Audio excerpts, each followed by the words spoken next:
Hello guys, Manisha রান্নাঘরে জানাই আপনাদেরকে আবারও একবার ওয়েলকাম।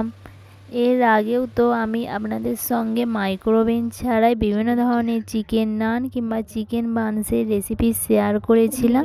সেই রকমই আজ এক নতুন স্টাইলে একদম গ্যাসের চুলাতে কিভাবে চিকেন বানস বানিয়ে নিতে পারবেন বাড়িতে, তার রেসিপি আপনাদের সঙ্গে শেয়ার করব।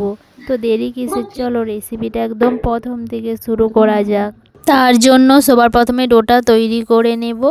একটা পাত্রে নিয়ে নিয়েছি পরিমাণ মতো ময়দা। এরপর এর মধ্যে অ্যাড করে দেব স্বাদ মতো লবণ এবং 1 চামচের মতো চিনি এবং অল্প করে সাদা তেল, আর দিয়ে দেব 3 থেকে 4 চামচের মতো ইস্ট। নরম তুলতুলে একদম পারফেক্ট বানস বানানোর জন্য এই ইস্টটা কিন্তু অতি অবশ্যই ব্যবহার করবেন। ইস্ট ছাড়াও টক দই দিয়েও কিন্তু নান বানানো যায়, সেটাও রেসিপি কিন্তু আমি অলরেডি আমার চ্যানেলে শেয়ার করে দিয়েছি। তো এখন সব কিছু ভালোভাবে মিক্স করে নেওয়ার পর এর মধ্যে অল্প অল্প দুধ অ্যাড করে ডোটা ভালোভাবে মাখিয়ে নেব। আর এই ডোটা মাখিয়ে নেওয়ার পর আপনাদের হাতে যদি সময় থাকে তাহলে 2 থেকে 3 ঘন্টার মতো রাখবেন। আমার হাতে সময় ছিল না বলে আমি আধ ঘন্টার মতো রেখেছিলাম। আর দেখুন এখনই কিন্তু ডোটা কতটা একদম নরম হতে শুরু হয়ে গেছে, কারণ এতে আমি ইস্ট ব্যবহার করেছি বলে সেটাই একদম সম্ভব হয়েছে। তো ডোটা ভালোভাবে মাখিয়ে নেওয়ার পর এর ওপরে হালকা করে সাদা তেল মাখিয়ে এটাকে ঢাকা দিয়ে সাইডে সরিয়ে রেখে দেব, যাতে ওপরটা একদম নরমই থাকে, শক্ত না হয়ে যায়। তার জন্যই কিন্তু আমি এই সাদা তেলটা মাখালাম। তো এখন এটা তো সাইডে সরিয়ে রেখে দেবো। এরপরে ভেতরের পুরটা বানানোর জন্য কড়া গরম করে নিয়েছি। এরপর কড়াই দিয়ে দেব 1.5 চামচ সাদা তেল। তেল গরম হয়ে যাওয়ার পর এর মধ্যে অ্যাড করে দেব একটা মিডিয়াম সাইজের কুচিয়ে নেওয়া পেঁয়াজ এবং অল্প করে কুচিয়ে নেওয়া আদা ও রসুন 1 চামচের মতন, আর দিয়ে দেব ঝালের জন্য অল্প করে কুচিয়ে নেওয়া কাঁচা লঙ্কা। এখন যেহেতু উইন্টার সিজন, তাই জমি থেকে টাটকা সবজি পেতে কিন্তু কোনো রকমই অসুবিধা হয় না। আর আমি তো গ্রামে বাস করি, গ্রামের প্রত্যেকের বাড়িতেই কিন্তু সকালে 1 ঝোড়া করে টাটকা সবজি তুলে নিয়ে চলে আসে। সেই রকমই আমাদের বাড়িতেও নিয়ে এসেছিল, আর আমি সেইখান থেকে অল্প করে স্প্রিং অনিয়ন এর মধ্যে অ্যাড করে দিলাম। এটা পুরোটাই অপশনাল, আপনারা চাইলে করতেও পারেন কিংবা নাও পারেন। এরপর এর মধ্যে দিয়ে দেব অল্প করে কুচিয়ে নেওয়া গাজর, আর দিয়ে দেব ছোট ছোট করে কুচিয়ে নেওয়া চিকেন। এই চিকেনটা যাতে তাড়াতাড়ি কুক হয়ে যায় তার জন্য এর মধ্যে অ্যাড করে দেব স্বাদ মতো লবণ। আর এই বানস বানানোর জন্য আপনাদেরকে বাইরে থেকে কোনো এক্সট্রা করে মশলা কিনতে হবে না। কিচেনে থাকা কয়েকটা মশলা দিয়েই কিন্তু খুব সহজেই বানিয়ে নিতে পারবেন, একদম রেস্টুরেন্ট স্টাইলের মতনই। মশলার মধ্যে যেমন 1 চামচ হলুদের গুঁড়া এবং 1 চামচ লঙ্কার গুঁড়া। লঙ্কার গুঁড়োর পরিমাণটা কিন্তু আপনারা ঝালের স্বাদ অনুযায়ী ব্যবহার করবেন, কারণ আমি এর আগেও কাঁচা লঙ্কা ব্যবহার করেছিলাম, তাই আমি অল্প করেই ব্যবহার করলাম। তো এখন সব কিছু ভালোভাবে মিক্স করে নেওয়ার পর এটাকে ঢাকা দিয়ে লো ফ্লেমে ভালোভাবে চিকেনটাকে কুক করে নেব। এই ঢাকাটা কিন্তু আমি মাঝে মাঝে দিয়েছিলাম আর মাঝে মাঝে খুলেছিলাম। আর দেখুন এখন কিন্তু চিকেনটা অনেকটাই কুক হয়ে গেছে। বেশ 3 থেকে 4 মিনিট ধরে একই প্রসেস ফলো করেই আমি এইভাবে চিকেনটাকে দেখুন কুক করে নিয়েছি। এখন এর মধ্যে আরও কিছু মশলা অ্যাড করব, কারণ কাল রাতে আমি ম্যাগি খেয়েছিলাম আর ম্যাগির মশলাটা তো বেঁচে গিয়েছিলো।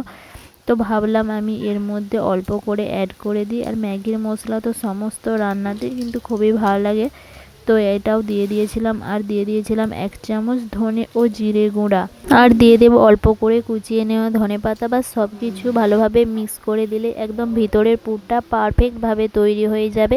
দেখে নিলেন তো, এইখানে মাত্র আমি কয়েকটা মশলাই ব্যবহার করলাম। তো এটাকে এখন সাইডে সরিয়ে রেখে দেব। আর আগে থেকে যে ডোটা মাখিয়ে রেখেছিলাম সেটা দেখুন এখন অনেকটাই ফুলে গেছে এবং অনেকটাই কিন্তু নরম হয়ে গেছে। আমার হাতে সময় বেশি ছিল না বলে আমি আধ ঘন্টার মধ্যে তৈরি করে নিয়েছিলাম, কিন্তু আপনাদের হাতে যদি সময় থাকে তাহলে এটাকে 2 থেকে 3 ঘন্টার জন্য কিন্তু রেস্টে রাখতে পারেন, তাহলে কিন্তু এটা আরও ফুলে উঠবে এবং আরও নরম হয়ে উঠবে।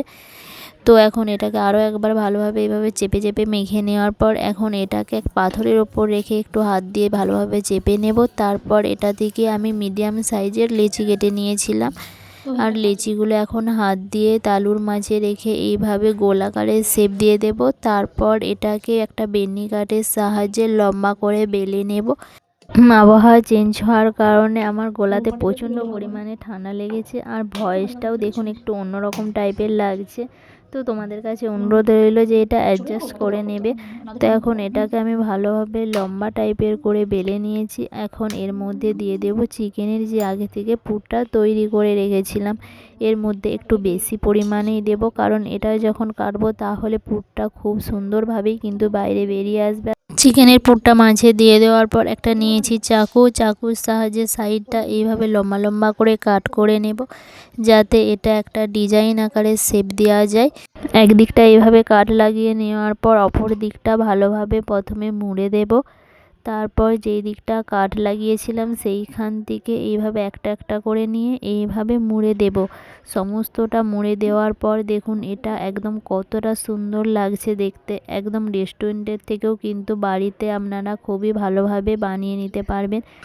এটার একদিকটা ভালোভাবে মুড়ে নেওয়ার পর এর ওপরে আমি অল্প করে কালো জিরা ছড়িয়ে দিয়েছিলাম। আপনারা চাইলে সাদা তেলও কিন্তু ছড়িয়ে দিতে পারেন।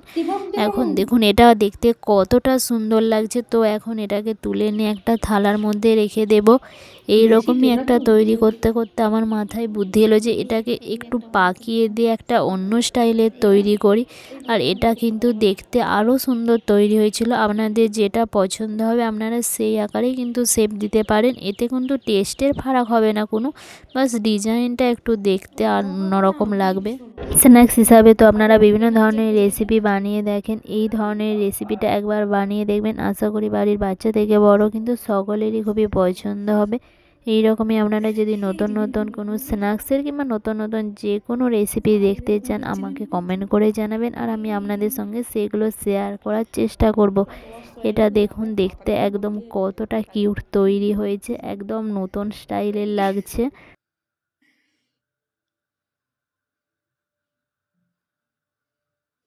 এক জায়গায় জয়েন করতে কেন, ওটা ভাজা হবে জিনিসটা। সব বাজে যাবে। দেখুন এটা কত নতুন স্টাইলে রয়েছে। এর ওপরেও অল্প করে কালো জিরা ছড়িয়ে দিয়েছিলাম, আর আগে থেকে আমি তাওয়াটা গরম করতে বসিয়ে দিয়েছিলাম। এখন এর মধ্যে দিয়ে দেব, প্রথমে আমি একটা তৈরি করে নিয়েছিলাম এবং নেক্সট ব্যাচে আরও যে 3টে তৈরি করেছিলাম সমস্তগুলোই তৈরি করে নেব। একদিকটা হালকা করে গরম হয়ে যাওয়ার পর এর উপরে অল্প করে তেল ব্রাশ করে দেবো। আপনারা চাইলে বাটার কিংবা ঘি যেটা আপনাদের পছন্দ সেটাই কিন্তু ব্যবহার করতে পারেন। আর একদিকটা যখন হালকা করে লাল হয়ে যাবে তখন আমি অপর দিকটা উল্টে দেব। এইভাবে মাইক্রো ওভেন ছাড়াই গ্যাসের চুলাতে কিন্তু আপনারা এইভাবে একদম দোকানের মতন পারফেক্ট বানস বানিয়ে নিতে পারবেন। আর দেখুন এখনই কিন্তু এটার দুই দিক হালকা করে কালার চলে আসছে এবং সাইডগুলোও যাতে ভালোভাবে ফ্রাই হয় তার জন্য এইভাবে আমি একটু সাইডগুলো ধরেছিলাম। তো গাইস দেখে নিলেন তো যে মাইক্রো ওভেন ছাড়াও গ্যাসের চুলাতে একদম পারফেক্ট কিন্তু বানস বানিয়ে নিতে পারবেন। আর এই রকমই নতুন নতুন ভিডিও কিন্তু আপনারা আমার চ্যানেলেতেই দেখতে পাবেন। তার জন্য আপনাদেরকে একটাই কাজ করতে হবে, সেটা হলো আপনাদের ভালোবাসা আমাকে দিতে হবে। তো চলো এখন দুই দিকে সুন্দর কালার চলে আসছে, আর এটাকে এখন তুলে নিয়ে একটা পাত্রের মধ্যে রেখে দেব এবং নেক্সট ব্যাচে বাকি আমি আরও যে 3টে তৈরি করেছিলাম সেগুলোকে তাওয়ার মধ্যে দিয়ে দেব। প্রথমে ভাবছিলাম যে একটা করেই তৈরি করব, তারপর ভাবলাম যে একটা করে তৈরি করব না, একসঙ্গেই 3টে তৈরি করা হয়ে যাবে। আর দেখুন এখন আমি পাশাপাশি দুটোকেই রেখেছি। কোনটা শেপটা আপনাদের ভালো লাগছে সেটা কিন্তু অতি অবশ্যই আমাকে কমেন্ট করে জানাবেন। এখন সমস্ত দিকই ভালোভাবে এগুলোরও ফ্রাই করে নিয়েছি। মাইক্রো ওভেন নেই বলে দেখুন গাইস আমাকে কত কষ্ট হচ্ছে।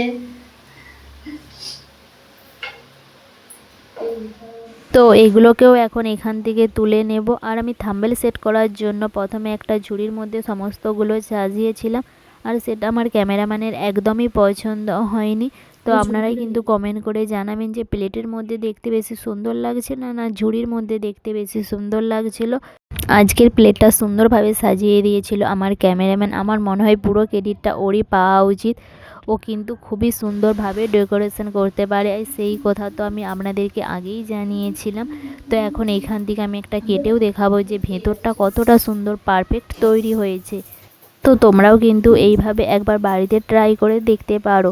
তো চলো গাইস, রেসিপিটা আজ এইখানেই শেষ করা যাক। আর রেসিপিটা ভালো লাগলে একটা লাইক কমেন্ট করতে ভুলবে না। দেখা হবে নেক্সট রেসিপি নিয়ে। ততক্ষণে সবাই সুস্থ থাকবেন, ভালো থাকবেন, টাটা, বাই বাই।